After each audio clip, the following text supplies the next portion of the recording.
Good evening friends. कैसा रहा आज का दिन? आई होप कि अच्छा ही रहा होगा। चलिए एक बार कल के लिए प्लानिंग कर लेते हैं, कल क्या कर सकते हैं हम निफ्टी एंड बैंक निफ्टी में। और चार्ट पे चलते, ज़्यादा टाइम नहीं लेंगे। एंड उससे पहले जो मेरा ट्रेड था आज का वो मैं एक बार दिखा देता हूँ आपको। आज मेरा 2 ट्रेड हुआ था। सबसे पहला ट्रेड 23,700 का जो कॉल है उस पर लिया गया। इस कैंडल पर हमने एंट्री बनाया था और यहाँ पर हमने एग्जिट कर लिया। जैसे ही ग्रीन कैंडल क्लोज हुआ हमने इसको एग्जिट कर लिया था। एंड जो सेकेंड ट्रेड था वो 23,750 का जो कॉल है उस पर लिया था हमने। इस कैंडल पर हमने इसको एंट्री बनाया और यहाँ पर हमने इसको एग्जिट कर लिया। इस ट्रेड में हमने 1:6.5 का रिस्क रिवार्ड रेशियो मिला। एंड जो पहला ट्रेड था वहाँ पर लगभग 1:5 का रिस्क रिवार्ड रेशियो हमने अचीव किया था। अभी चलिए चार्ट पर चलते हैं और देख लेते हैं। ऑलराइट, निफ्टी आपके सामने है और कुछ अनएक्सपेक्टेड ही हुआ आज, क्योंकि वॉलेटिलिटी बहुत ज़्यादा था। आज पहले प्राइस नीचे आने के बाद एक अच्छे ट्रेंड के साथ ही ऊपर जा रहा था। और अब पिछले दिन का एक सप्लाई एरिया था जिस एरिया से प्राइस में हमें गिरावट देखने के लिए मिला, और वो जो गिरावट है वो बहुत बड़ा गिरावट था। राइट, यहाँ पर रिजेक्शन लेने के बाद प्राइस जब नीचे आया, मुझे नहीं लगा था कि प्राइस इतना गिर जाएगा। इसको ऊपर चला जाना चाहिए, ऐसा जो एक्सपेक्टेशन था, बट ऐसा हुआ नहीं। प्राइस में गिरावट आया और जो इंटरडे का लो बनाया था इसको भी ब्रेक करके नीचे आ गया। राइट, यहाँ पर इसको इस जगह से गिरने का यहाँ पर एक सप्लाई जोन था, जिस वजह से प्राइस इस जगह पर जाकर अटका था और प्राइस में वहीं से प्राइस में रिट्रेसमेंट देखने के लिए मिला। लेकिन बाद में यही रिट्रेसमेंट अपने ट्रेंड को भी चेंज कर दिया था इंटरडे का। अभी अगर हम देखें तो इसने अपने इसको ब्रेक करके नीचे आया और एक बहुत ही इम्पॉर्टेंट जोन है जिस जोन के आसपास आकर प्राइस रुक गया है। राइट, इसको अभी तक हिट नहीं किया, टच किया नहीं है, बट इसके आसपास आने के बाद प्राइस यहाँ पर आकर क्लोज हो गया है। अभी भी अगर हम देखें तो स्ट्रक्चरली अगर चीज़ों को देखें तो लोअर लो लोअर हाई है यहाँ पर टॉप बनाने के बाद। अब तक कोई हाई टूटा नहीं है, बट ये एरिया बहुत इंपॉर्टेंट है। इस एरिया से ही डिमांड आया था और अब प्राइस इसी एरिया पर फिर से आ गया है। वॉल्यूम को भी देखोगे तो काफ़ी वॉल्यूम यहाँ पर हमें देखने के लिए मिल रहा है। अचानक से इस एरिया पर एकदम वॉल्यूम को अगर देखोगे इसके मुकाबले तो कुछ भी नहीं था। इस एरिया पर आते ही प्राइस में देखिए कितना ज़्यादा वॉल्यूम का ब्रेकआउट होने लगा है। बहुत इंपॉर्टेंट एरिया है। अब देखिए एक चीज़ है कि इंपॉर्टेंट एरिया है, इस वजह से हम एकदम से बाई कर लेंगे या शॉर्ट कर लेंगे ऐसा सोचने से नहीं होगा, क्योंकि वॉलेटिलिटी जो था डाउन साइड में था, काफ़ी स्ट्रॉन्ग था। यहाँ पर आकर वॉल्यूम बढ़ा है।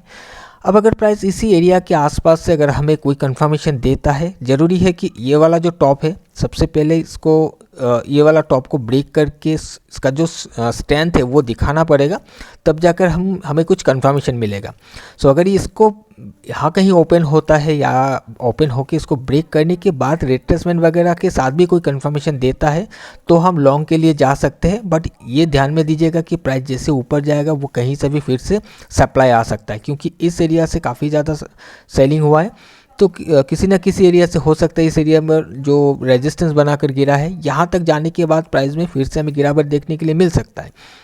या फिर प्राइस अगर इसके अंदर आ जाता है, इसके अंदर आकर प्राइस में फिर हमें जो बायर्स का स्ट्रेंथ है वो नज़र आता है, प्राइस घूमने की कोशिश कर रहा है, सपोर्ट बना लेता है यहाँ पर, तब भी हम यहाँ से भी प्लान कर सकते हैं लॉन्ग साइड के लिए। फिर वही ध्यान रखना पड़ेगा कि प्राइस ऊपर जाएगा तो कहीं से भी फिर से शॉर्टिंग हो सकता है। राइट, ये पहले भी होकर गया है, अगर आप पीछे जाकर चेक करोगे तो ऐसा हुआ है कि एक इम्पॉर्टेंट एरिया तो डेवलप किया जरूर, लेकिन प्राइस ऊपर जाएगा तो अब इस लो को ब्रेक करके बैठा हुआ, स्ट्रक्चर को ब्रेक करके बैठा हुआ है। इस एरिया से सप्लाई आया है, यहाँ पर जाते ही इसको रेजिस्टेंस मिलना चाहिए, तो इस चीज़ का ध्यान रखिएगा। और अगर प्राइस ओपन होते ही ऊपर चला जाता है, राइट, कि प्राइस ओपन होते ऊपर चला जाता है, या फिर हो सकता है कल आपको ओपनिंग ही गैप अप दिख जाए, यानी कि क्लोजिंग प्राइस के हिसाब से गैप अप ओपनिंग दिख जाए, ऐसा भी हो सकता है। और ओपन होते ही अगर प्राइस ऊपर जाता है और इस एरिया पर जो भी रेजिस्टेंस या सप्लाई बनाकर आया है, यहाँ पर अगर हमें कोई वीकनेस दिखता है, प्राइस वहाँ से लोअर लो करना स्टार्ट करता है, कोई भी कंफर्मेशन देता है, तो हम वहाँ से डाउन साइड के लिए प्लान कर सकते हैं, क्योंकि हो सकता है फिर प्राइस इस वाले एरिया तक एक बार आने की कोशिश करे, यहाँ तक आए, फिर वो सपोर्ट फॉर्म करने की कोशिश करे, क्योंकि वो किसी ना किसी एक इम्पॉर्टेंट लेवल से ही प्राइस को सपोर्ट लेना पड़ेगा या रेजिस्टेंस लेना पड़ेगा। तो उस केस में हम शॉर्ट साइड के लिए प्लान कर सकते हैं, यानी कि डाउन साइड के लिए प्लान करके चल सकते हैं। ओके, सो आई होप कि आपको ये क्लियर हो गया होगा। बहुत कुछ है नहीं यहाँ पर कि हमें यहाँ से जाए यहाँ से जाए, हमें सिंपल सा प्लानिंग है कि डिमांड जोन के ऊपर अभी ट्रेड कर रहा है, इसके ऊपर आसपास है, तो हम यहाँ से कोई भी शॉर्ट का प्लान नहीं कर सकते। हो सकता है कंटिन्यू कर जाए, देखिए ऐसा नहीं कि मैं यहाँ से ये एक्सपेक्ट कर रहा हूँ ऊपर जाएगा तो ऊपर ही जाएगा, हो सकता है ये कंटिन्यू कर जाए, लेकिन हम नहीं कर सकते ट्रेड यहाँ से शॉर्ट, क्योंकि पहला तो ये डिमांड एरिया है, सेकंड की ये जो इम्पोर्टेंट एक कैंडल बना हुआ है जिसका रेंज अभी इसका जो लोअर रेंज है नीचे पड़ा हुआ है, ये कैंडल भी काफ़ी इंपॉर्टेंट है। इसके अंदर से कहीं से भी हमें बायर्स का जो एक्टिविटी है वो नज़र आ सकता है, तो हम एकदम से शॉर्ट के लिए प्लान नहीं कर सकते। लोअर लेवल से शॉर्ट करना है तो प्राइस ऊपर जाएगा, रेजिस्टेंस से हम शॉर्ट करेंगे। लॉन्ग करना है, अब प्राइस सपोर्ट जोन के आसपास एक डिमांड एरिया के आसपास है, यहाँ पर हमें सपोर्ट बिल्डअप होता हुआ दिखेगा तो हम लॉन्ग के लिए प्लान करेंगे। ओके, सिंपल है। अब हम बैंक निफ्टी को देखते हैं। ऑलराइट, सो बैंक निफ्टी में इसने जो सपोर्ट बनाया था, सपोर्ट के नीचे से ब्रेक इनसाइड होकर लगभग 52,000 के आसपास जाकर फिर प्राइस में बैंक निफ्टी में भी एक गिरावट हमें देखने के लिए मिला। अब बैंक निफ्टी भी अपने एक डिमांड जोन पर आकर हिट करने के बाद प्राइस यहाँ से बाउंस करके क्लोज हुआ है और ये 51,000 के बाहर जाने की कोशिश किया, बट ये नीचे आकर क्लोज हो गया। बट ठीक है, कोई बात नहीं। हमें एक चीज़ समझ में आ रहा है कि जो डिमांड एरिया था, डिमांड एरिया से बाउंस किया है और यहाँ पर भी हमें वॉल्यूम का जो ब्रेकआउट है वो देखने के लिए मिल रहा है। सो इस एरिया से लेकर यहाँ तक के लिए हम शॉर्ट नहीं कर सकते किसी भी हालत पर। तो अगर बैंक निफ्टी में सेफ ट्रेड करना है तो 51,000 के ऊपर पहले सस्टेन होने देना चाहिए कि प्राइस इसके ऊपर जाकर ट्रेड करे, उसके बाद रिट्रेसमेंट में कहीं पर भी हमें कंफर्मेशन मिले तो हम लॉन्ग के लिए प्लान कर सकते हैं। हो सकता है कि प्राइस एक बार नीचे आकर इस वाले एरिया पर आकर फिर से सपोर्ट बिल्डअप हो, उसके बाद प्राइस में ब्रेकआउट हमें नजर आए, ऐसा भी हो सकता है। और अगर प्राइस एकदम से ऊपर चला जाता है, यहाँ कहीं ओपन होकर प्राइस ऊपर चला जाता है और इस एरिया पर जहाँ से ये सप्लाई आया था वहाँ पर जाकर हमें प्राइस में वीकनेस दिखता है, अगर वहाँ पर कोई भी पैटर्न हमें दिखता है, कोई भी कंफर्मेशन मिलता है, तो हम वहाँ से डाउन साइड के लिए प्लान करके चल सकते हैं। हो सकता है कि फिर प्राइस 51,000 तक आकर एक बार सपोर्ट बिल्डअप करने की कोशिश करें। ओके, आई होप कि आपको ये क्लियर हो गया होगा कि 51,000 के ऊपर से हम सेफ प्लान कर सकते हैं, बाकी इसको हिट करने के बाद भी कर सकते हैं, बट हो सकता है थोड़ा बहुत ये दिक्कत दे जाए, तो 51,000 के ऊपर से सेफ प्लान कर सकते हैं लॉन्ग के लिए। और हायर एरिया पर जहाँ से सप्लाई आया था उस एरिया पर अगर एकदम से पहुँच जाता है प्राइस, तो हम वहाँ से अगर कन्फर्मेशन मिलता है, वीकनेस दिखता है, तो हम डाउन का प्लान कर सकते हैं। ओके, अब एक दो स्टॉक देख लेते हैं। चलिए, तो स्टॉक में सबसे पहला HDFC को मैंने बताया था कल के दिन में, देखिएगा HDFC उसी एरिया से ही प्राइस में सपोर्ट बिल्ड हुआ एंड प्राइस में एक रैली देखने के लिए मिला, बट प्राइस सस्टेन नहीं कर पाया क्योंकि निफ्टी, बैंक निफ्टी जहाँ पर जाकर रेजिस्टेंस लिया उस तब से प्राइस में गिरावट देखने के लिए मिला। हर एक स्टॉक में ही हमें गिरावट देखने के लिए मिला है। मैंने भारती एयरटेल भी बताया था, वो भी सपोर्ट जिस एरिया में मैंने बताया था वहाँ से सपोर्ट बिल्ड करके जा रहा था, बट जब निफ्टी ने रेजिस्टेंस ले लिया वहीं से गिर गया। उसके बाद मैंने शायद वेटानिया बताया था, आई थिंक वेटानिया में भी कुछ वैसा ही देखने के लिए मिला है। और मैंने आप लोगों को LT बताया था जो मैंने एनालाइज करके कल के दिन में दिखाया था, और आप देख सकते हो उसी रेजिस्टेंस को हिट करने के बाद ही प्राइस में गिरावट हमें देखने के लिए मिला। लगभग 1.5% का गिरावट इस एरिया से आया हुआ है। सो जो एरिया से जो सप्लाई जोन है इसका जो इम्पोर्टेंस ही हो आप देख सकते हो। एनीवे, सो अभी कल के लिए अगर हम देखेंगे तो सबसे पहले एक स्टॉक है जो कि ITC को मैंने सिलेक्ट करके रखा हुआ है शॉर्ट के लिए। इसका रीज़न क्या है शॉर्ट साइड के लिए कि प्राइस को अगर देखोगे तो इसका जो स्ट्रक्चर है लोअर लो लोअर हाई में ही हमें दिख रहा है। अगर हम इस एरिया से देखें अभी तो कोई टॉप टूटा नहीं है, और अभी जहाँ पर ट्रेड कर रहा है वो रेजिस्टेंस जोन है। इस एरिया से रेजिस्टेंस लेने के बाद प्राइस नीचे आया था, एक नया फ्रेश लो बनाया था, हालांकि ये क्लोज नहीं कर पाया, यहाँ से बाउंस हो गया। अब प्राइस इसी एरिया पर जाकर ट्रेड कर रहा है, एक ही एरिया पर 2-3 दिन यहाँ पर स्पेंड कर दिया है।